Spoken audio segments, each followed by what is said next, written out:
Hey, everybody. I'm so excited to be here with you guys today on the Bold Creatives Collective podcast.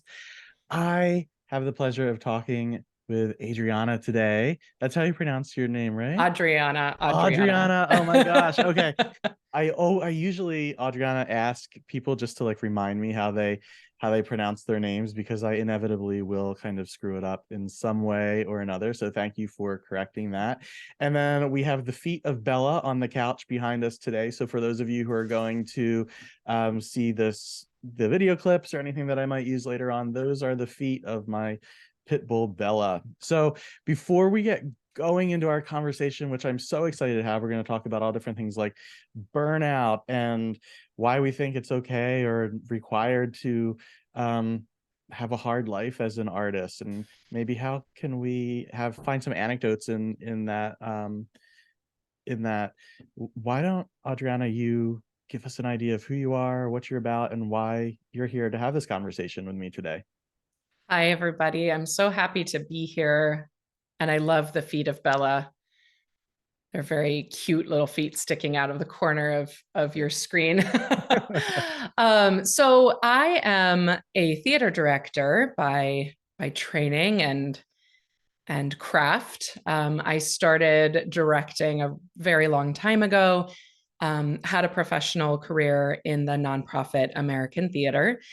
And through the course of that, I also was very interested in leadership and running an organization. So, over the course of my time, I've also been an artistic director and an executive artistic director of a nonprofit theater company here in Portland, Oregon, where I'm based. And I've been a freelance artist for a really long time.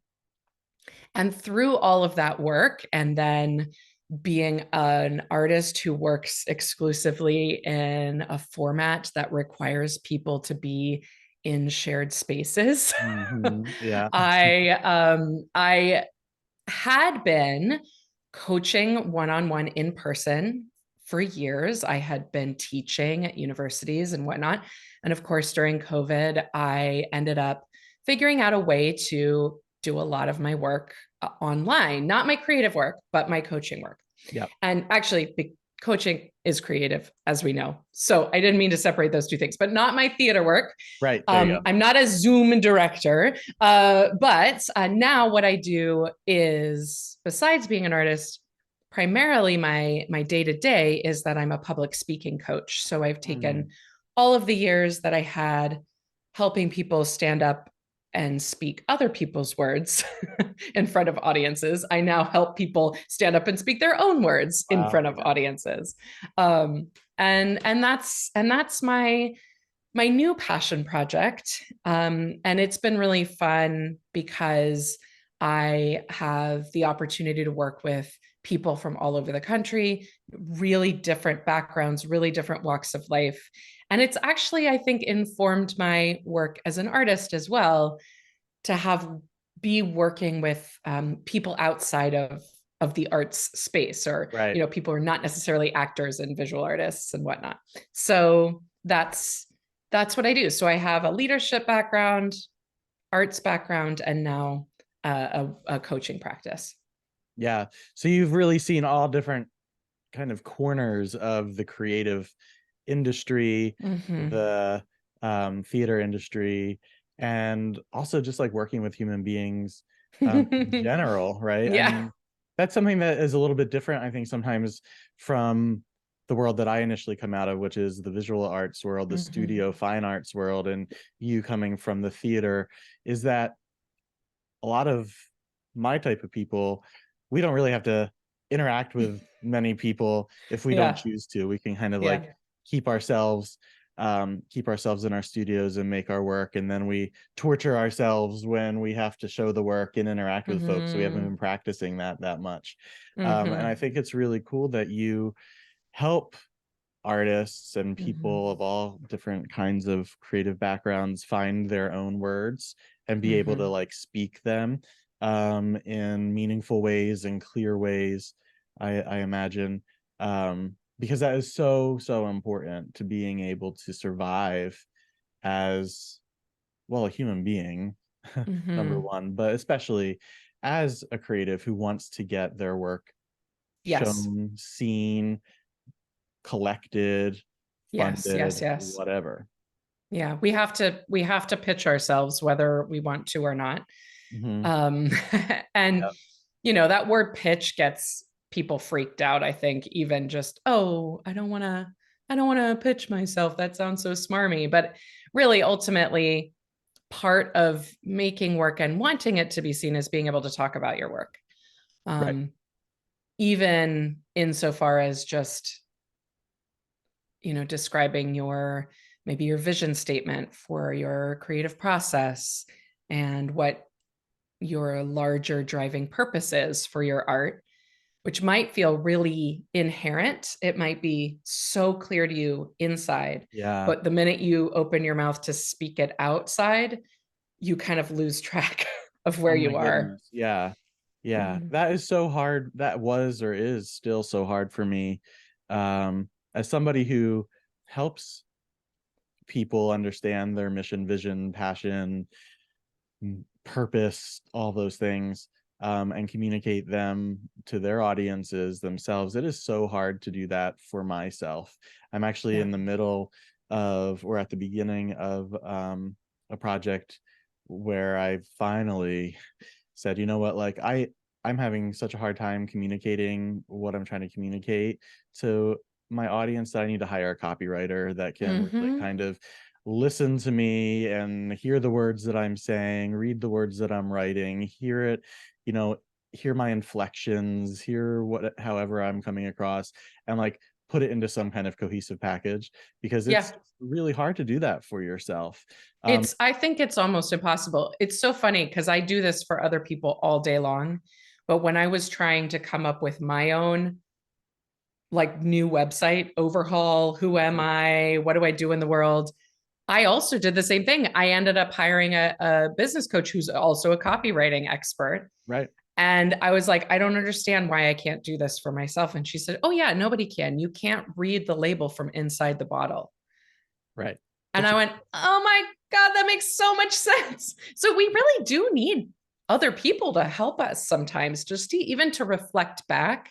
Mhm. When we're so inside of it, it's really hard. It's really hard. We need to Yeah. get that distance from us, and when it's us that we're trying to get distance from, we need to bring along somebody who can kind of help us see.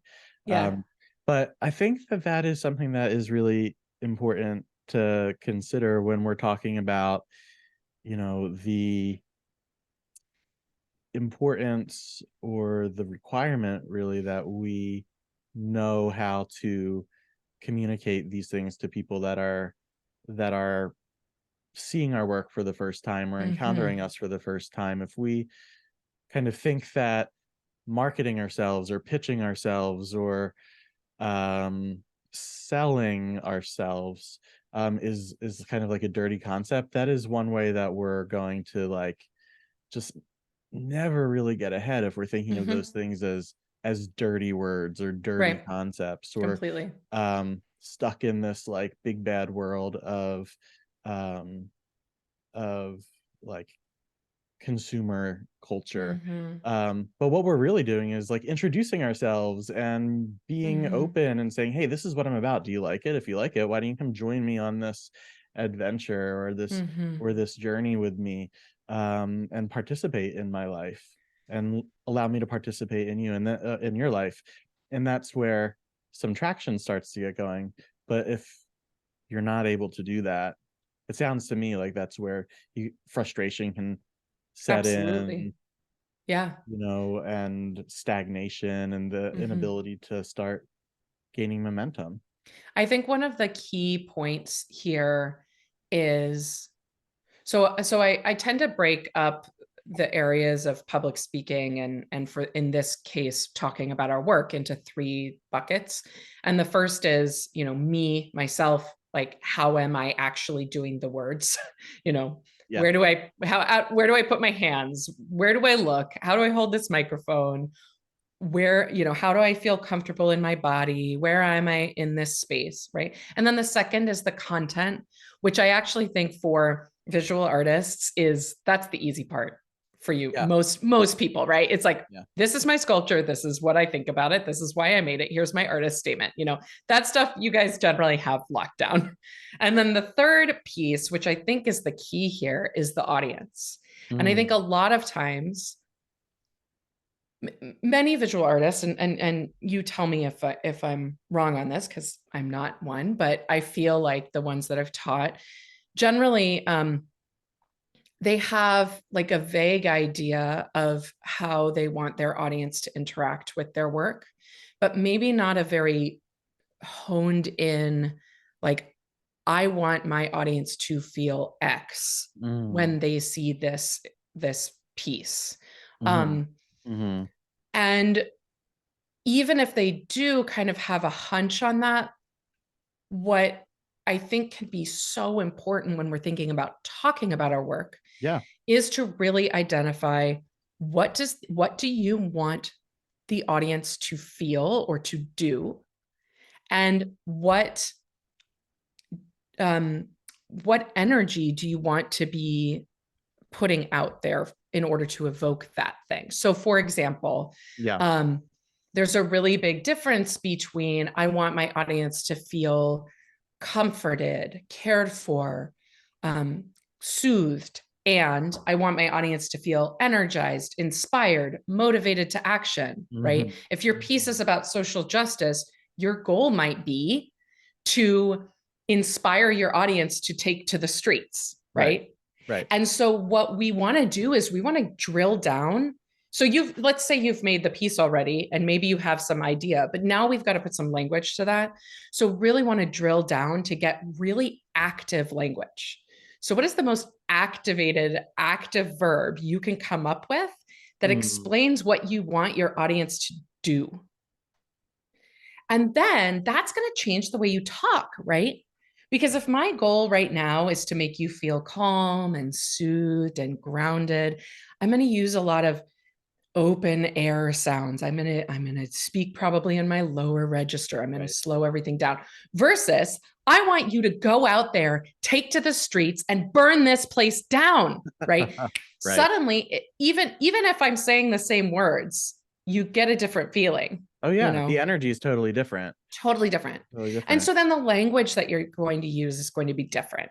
If you're writing, even the punctuation or the style of how you lay out the words on a page might be different depending on what you're hoping your audience will do. And I think when we really can get to a clarity on the relationship of the audience and the goal, it really helps you. You can then kind of work backwards in order to build what you're going to say. So you want to kind of start, it's kind of a hack. You want to start with what the end is and work backwards to construct that, hopefully, that inevitability. And it's fine too, even if it's like, I want them to buy my work. Great. Cool. Yeah. Let's figure out. And then you have to ask, who are those people? Because the way that you talk to, I think sometimes, all of what you just said is so great and so helpful, and a really important like concept and to do point, or like item on the to-do list to think about, like capturing. But before we even get there, we have to know, who are you creating for, right? Like, a lot of artists will say, well, I'm an artist. I just need to create. I'm just making this work. And then they'll tell a lie, which is I don't care if anybody actually resonates with this work or likes the work or hates the work. Like, I'm just making it because I have to. Well, that's a lie, because really any human being is driven by the pursuit of like validation and affirmation and connection. So you do care, right? You just don't necessarily know like who you want to give you that validation or connect with that work. And before you can kind of know whether or not you're going to use your soothing tones or your more like elevated like animated tones, and words and calls to action, you have to know like who you're speaking to, right? Yes, yes, Like yes, who is your 100%. audience, right? As a theater director, that is, after reading the play, that's probably the very first question I need to answer, Yeah. which is who is my audience. Now, sometimes you literally know, oh, I have got, I'm running a theater company in Portland. I have a subscriber audience.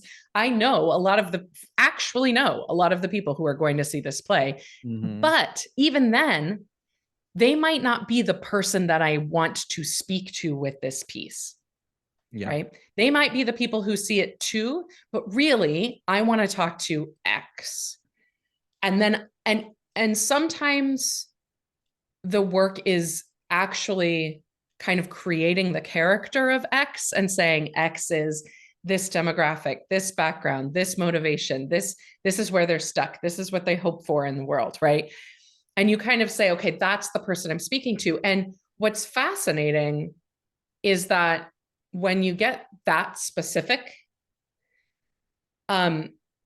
generally the rest of your work clarifies, and then everybody can relate to it more. When you're really fuzzy, you're like, I'm just talking to everybody. Well, No. everybody is not a person.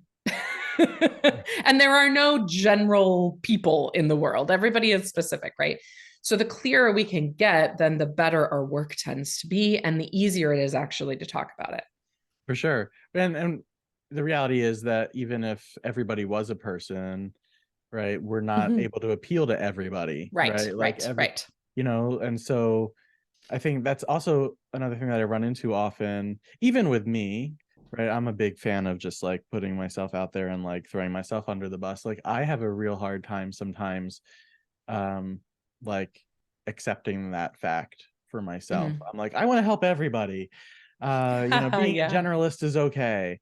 Mm. Maybe, sometimes that's okay, but it's really important to niche down and to have, a really focused audience, a focused goal, a focused message.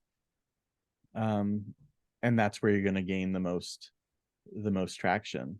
And it's also where a lot of scarcity mindset comes up, right? We Ah, yeah. hear, let's niche down, let's speak to one person. And we're like, but if I only speak to one person, then all these other people I I won't connect with, and I won't have them as clients or customers or patrons. Patrons, right. And so we get in that really like, I have to talk to everybody so I don't miss anybody, because what if then I don't make the sale or something, Mm-hmm. right? Mm-hmm. And that scarcity um, and limiting beliefs is, I mean, in my experience, that is like the creativity killer.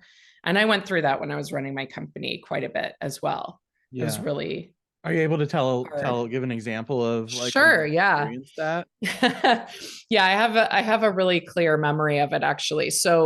Um so this is actually related to my decision to leave my company that I was running, because I was really, really burning out. And this Mm, was a moment that I knew that something was really not working. So right. I was in rehearsal for this wonderful play by a writer named Sarah Rule. And the play is got a funny title. It's called Dead Man's Cell Phone. It's a very difficult, really kind of comedic, nuanced play. Very good play, but a tricky one. But I was directing it at my company. I had chosen the play, and because I was the artistic director, I had all my people around. So like everything's set up for success, really. And on the second day of rehearsal, I was watching this scene, and well, let me preface it by saying this. On the second day of rehearsal, like you literally know nothing, right? People don't know their lines. They don't know where the door is. It's like, Right. It's just who's chaotic. doing what? You're just literally figuring out like where you are in space and what order the words come out of your mouth, right? Yeah. This is not your final cut. Probably you're going to do that scene 10, 20 more rehearsal times before the performance. But anyway, day two, I remember I had this full thought. I went, oh my God, this scene isn't funny. And if the scene isn't funny, then the play won't work. If the play doesn't work, we're not going to sell tickets. If we don't sell tickets, I can't make payroll.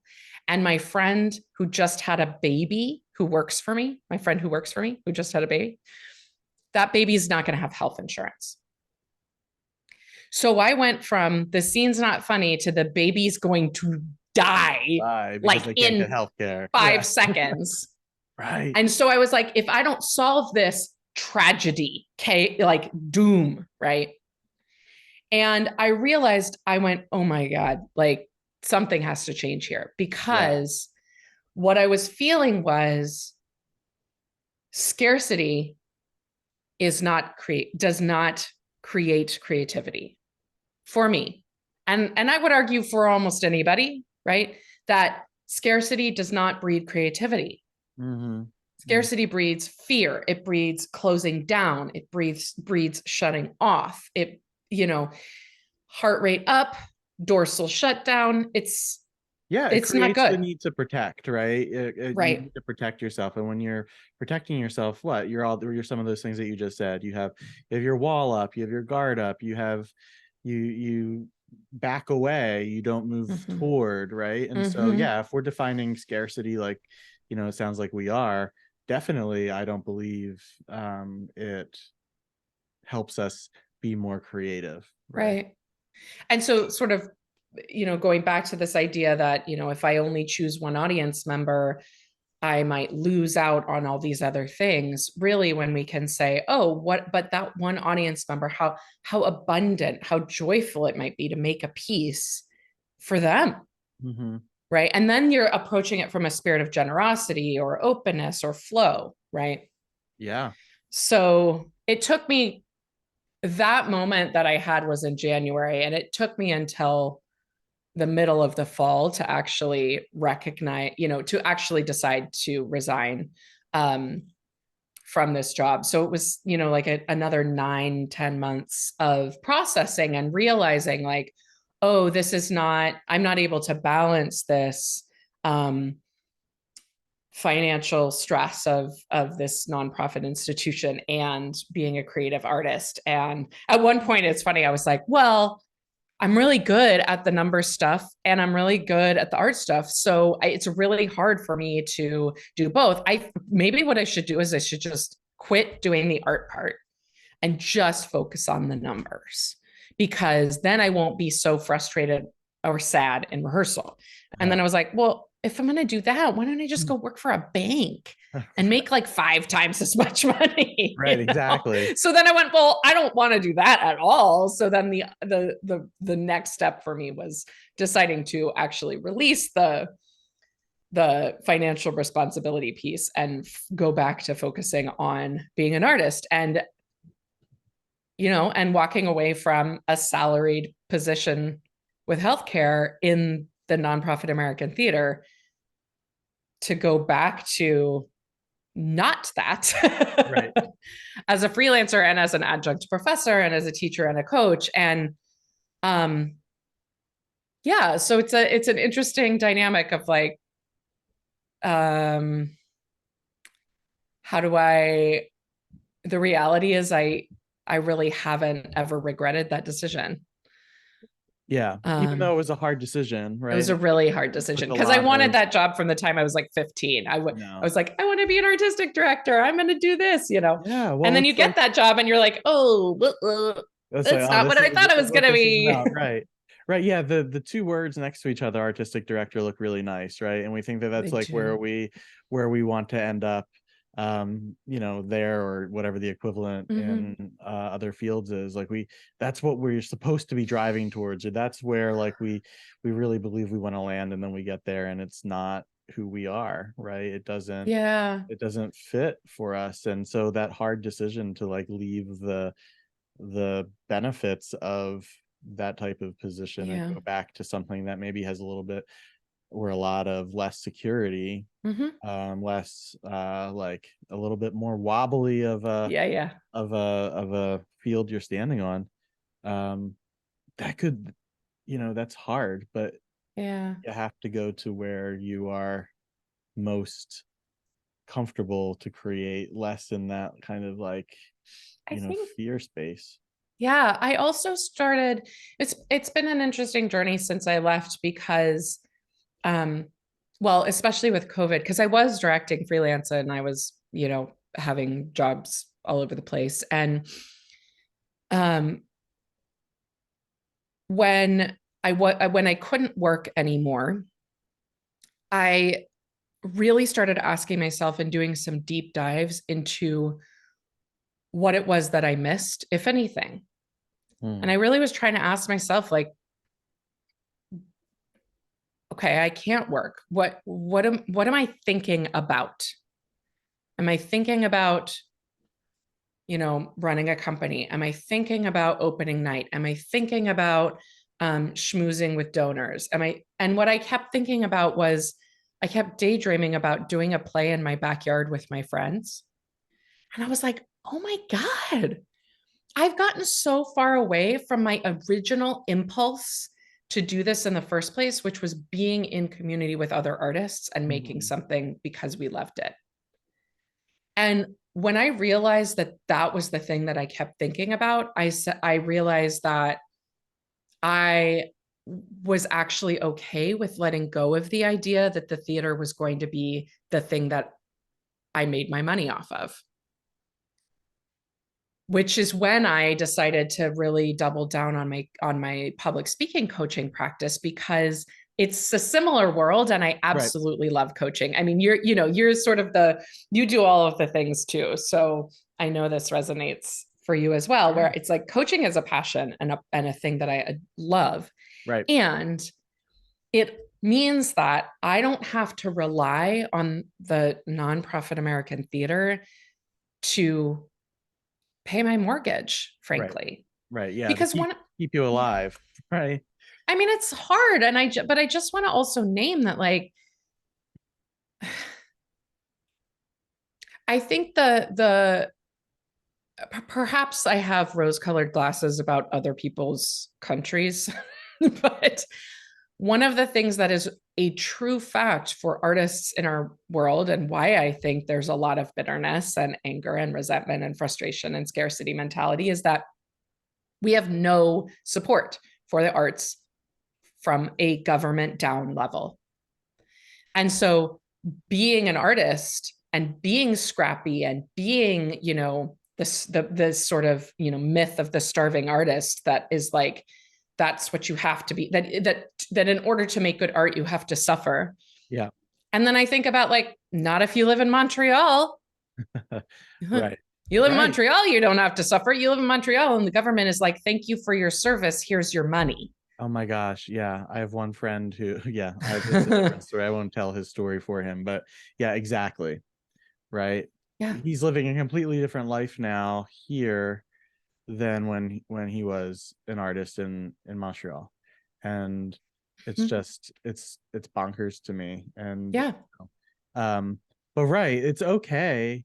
That's the other thing, like it's a real challenge. You don't like, am I really an artist if I go and make these decisions that are going like X, Y, and Z decisions? So like going to work a 9 to 5 that is Mm-hmm, going to mm-hmm. like provide me with the ability to feed myself Yeah. consistently, to be able to get to the doctor when I'm in pain or not feeling well, right? Am Mm-hmm. I still allowed to call myself an artist, or have I Mm, sold out, right? mm, Because mm. I'm not, you know, I'm not struggling Oh in my gosh, the I have same way. so many feelings about this.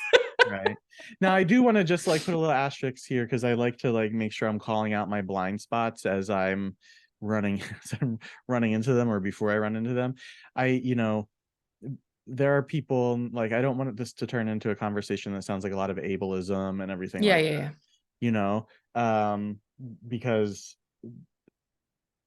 it's a lot more complex than I think, one Yeah. conversation can really have. But anyway, for me, who I am, and in the life that I have been kind of given and privileged to have, right? Like, is it okay for me to do all these other things that I do Mm-hmm. that aren't really connected to my studio practice, and still call myself an artist, Mm-hmm. right? Because I'm not like grinding it every day in the studio, hoping that something sells, hoping that I have the inventory that's going to move, and feel just like scared a lot of the time. Yeah, of Right? course. I think there's a couple of things inside of this. So first of all, I just I think each person needs to define for themselves what being an artist means to them, Yeah, right? exactly. Because if being an artist means making your money exclusively off of your art, then for you, being an artist has an economic element to it. And that's fine, right? Right. Um, is being an artist a state of mind? Is being an artist how you personally identify in the world the most, that feels like the most you? Mm-hmm. I remember when I was just out of college, I had been hired as the associate artistic director of this really cool theater in San Francisco. So I moved back to San Francisco and I was directing, I was running this company, and I also had to have a day job because the company wasn't paying me enough and I was living in San Francisco by myself at 21. Right. So I was working in the box office at the San Francisco Opera. Side note, best job ever. I got to go to the opera house every single day. It was awesome. Yeah. Yeah. But people would ask me, what do you do? And Uh-huh. I would Horrible question. say, I work at the opera box office. Because in my head, as a child of the 80s and 90s, the way you answer that question is how you make your money. How you make money, right? Because really what people are asking is, how do you make your money? So I would say I work at the opera box office. And at one point I remember somebody, I don't know who they are, but I thank them. They said, but I thought you were a director. And I was like, oh yeah, I am. And from that point on, when somebody would ask me, what do you do? I would say, I run a theater, or I'm a theater director. And Yeah. I will tell you that the psychological, energetic, and physical shift that happened for me because I started saying that is probably why I then had success in my career. I really think it mattered that much. Yeah. It's huge. It's a huge shift. And you know, you are all of those things. You were a Mm-hmm. director, you are a director. You also did work at the Yeah, box office. But like, just because that's what gave you your money every week or whatever, it doesn't define who you are, exactly. right? Exactly. You're Yeah. much more closely defined as a director, as Mm-hmm. a theater artist, than you Mm-hmm. are as someone who is, supporting the performances by selling Right. tickets. But even Yeah. there, that's not the entirety of who you are and what No, you're no, about, not at all. right? And I I also, would go mm. ahead.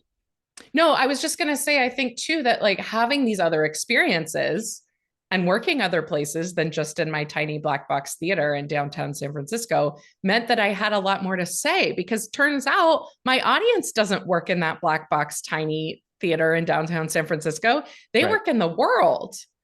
So if I get out in the world and I see other people and I read books about other things and I expand my world and I go to a comedy show and I go to a political rally or I just go to brunch, like I'm exposing myself to the things that I'm then creating art about and the people that I'm talking to. I think it's so easy to get blinders on and to just Mhm. be like, the only way to be an artist is to only be an artist. And yeah, but then like, who are you talking to?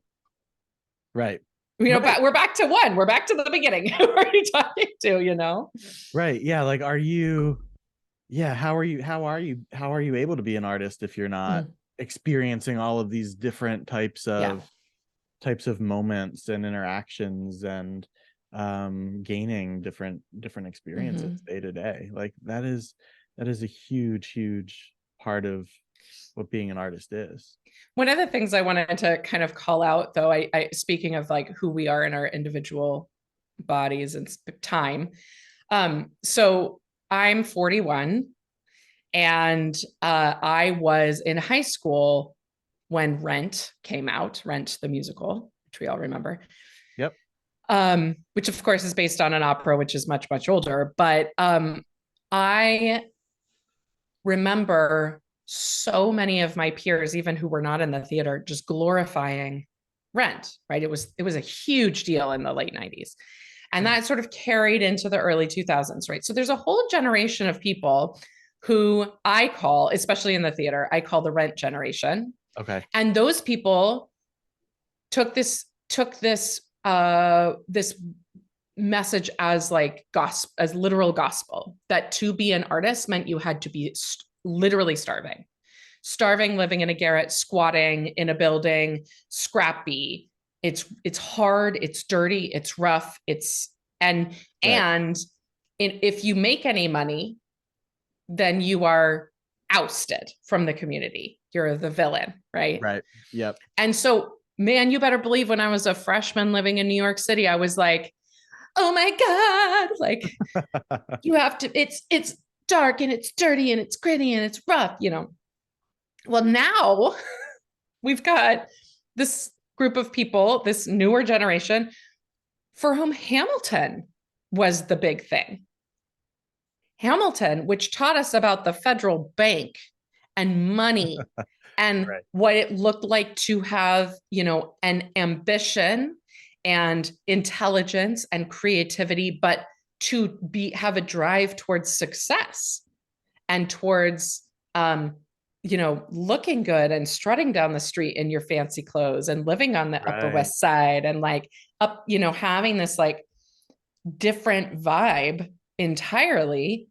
And in my field anyway, I feel like this is like a real interesting distinction between those of us who were kind of raised and brought up with the idea of the starving artist Mm. and those who were raised and brought up with the idea that like you could be Lin-Manuel Miranda instead Hmm. and make a boatload of money Yeah. and work in Hollywood too Yeah. and do all the things and be an amazing artist. Yeah. I was gonna say, and by the way, still maintain your artistic, creative Absolutely. integrity and genius, right? Mm-hmm. And have more opportunities to do it Yes. and to get your messages out there and to communicate your stories, Mm-hmm. right?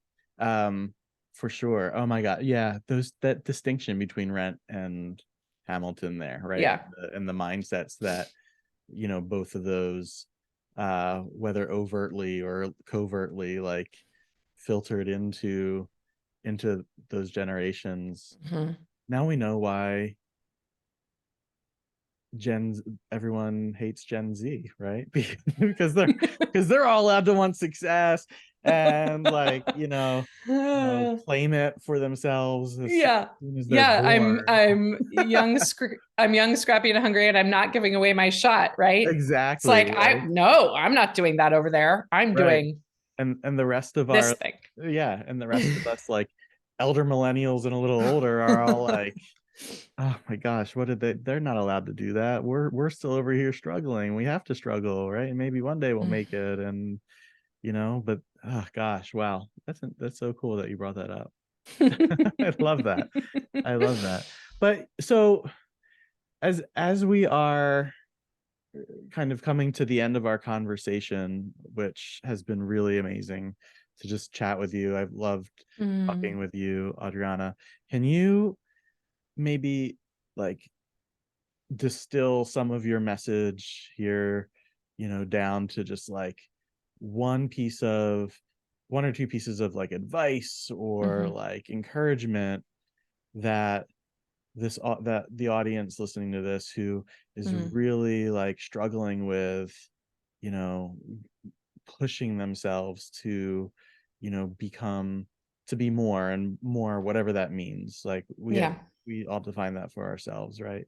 But like, what is one piece of advice you might be able to give them based on your experiences and all the things that you just told us?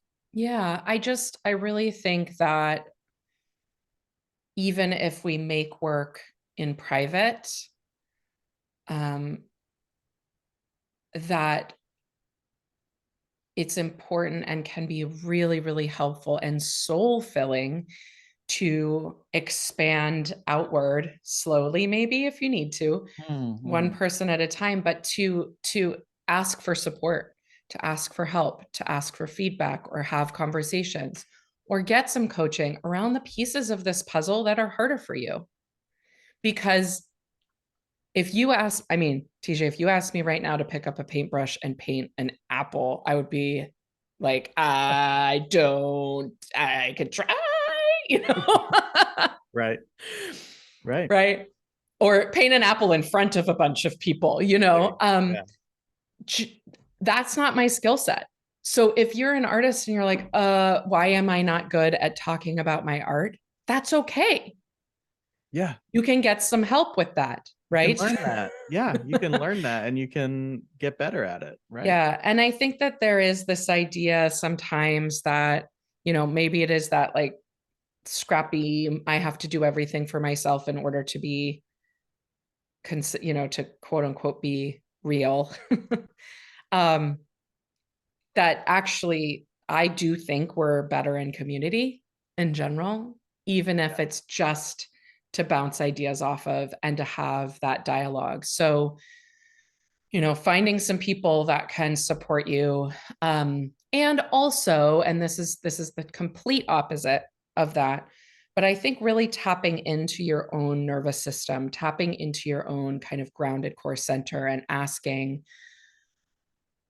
what is it that, you know, where are those moments where I notice myself either kind of freaking out or shutting down? Yeah. Trying to get really curious about that and see if you can identify, oh, it's when I have to look at the person I'm pitching to, or it's when I need to write my artist statement, or it's literally I stop being able to breathe. What is it that's really your thing? And then explore that. Where is that coming from? And this is where I think it can be really helpful to work with somebody to help ask those key questions, like in therapy or coaching or anything else. Because again, it's hard to read the label when you're inside the bottle. Yeah. It definitely is hard to read the label when you're inside the bottle. And that's why we're better in community, right? Because when we're in the community, Mm-hmm. we're outside of our bottle a little bit and Mm-hmm. we're able to mix around with other people and Mm-hmm. hear their feedback, gain their insight. Mm-hmm. Um, so that's what I'm all about is community too, right? And Mm-hmm. is pulling people together, whether it's online virtually or in person more and more now. How can we all come out of our holes, learn how to talk to one another, Mm-hmm. use one another, uh help one another, find our ways. It's that's where it all happens. Mm-hmm. um Adriana, if people want to connect with you, learn more about your coaching, learn more Mm-hmm. about your theater work, whatever it is that might have piqued their interest, where can they find you and um get in touch with you? Yeah, everything is on my website, which is adrianabaercreative.com. And I'll point you to a few specific places that I think this audience might be interested in. I have a grounding meditation, which is a free download. If you go to the free tools button on my website, that grounding meditation is a 5-minute meditation that you can use before you do any kind of public speaking. Love it. Um, and I have some other free tools there. And then if you want to follow me on Instagram, I'm just Adriana Baer, and I post free short tutorial videos, and I have a pretty large back catalog of them in the Reels tab of all kinds of different things, ways to practice public speaking, tools for warming up your voice, your body, all of that kind of thing. So you can Awesome. find all of So that. Yeah. tons of resources out there from Adriana, everybody, and I'll make sure that that all gets linked in the show notes. I guess that's what we say when we are podcasting. In the show notes, you will find links to all of the good stuff, as well as how to contact Adriana and myself. So, Oh, I do. I should have mentioned one last thing. I also yeah, have a podcast. It's called From yes, Your Center. I'm your center. And I co host it with a family nurse practitioner, an integrative health coach. And we talk about the art and science behind some of these tools. Mm-hmm. So if you want to get kind of more into the long form about nervous system regulation or um, 3 keys to conquering stage fright or how to take up space or how to cultivate courage, that's also a resource that's there as well. I love that, and I will link that as well. And that's my I love that stuff. That's my jam. That's my Yeah. therapist clinician side there. Because I think a lot of the time, this could be a whole nother conversation and probably talk about it in your podcast, but a lot of the time we're like disembodied heads, right? Floating around the Yeah. world. out of touch from our body. Our body is giving us Mhm. so much information every day, every second of every day, Mm. about what's going on. And we really need to tap into that part of it, that big, gigantic part of us that is way more than just our brain, our cognition, Yeah. um, but our senses and our nervous system Mm. is so informative and can really help us in all of those areas that you just mentioned, talking Yeah. in front of people, making better art, understanding yourself, being connected to yourself first and foremost. So that's awesome. Mm. So definitely we'll link that. But until later on, everybody, this has been the Bold Creatives Collective podcast, and I'm so happy that you joined us today. And I guess I will see you when I see you again. Have a good day, everybody.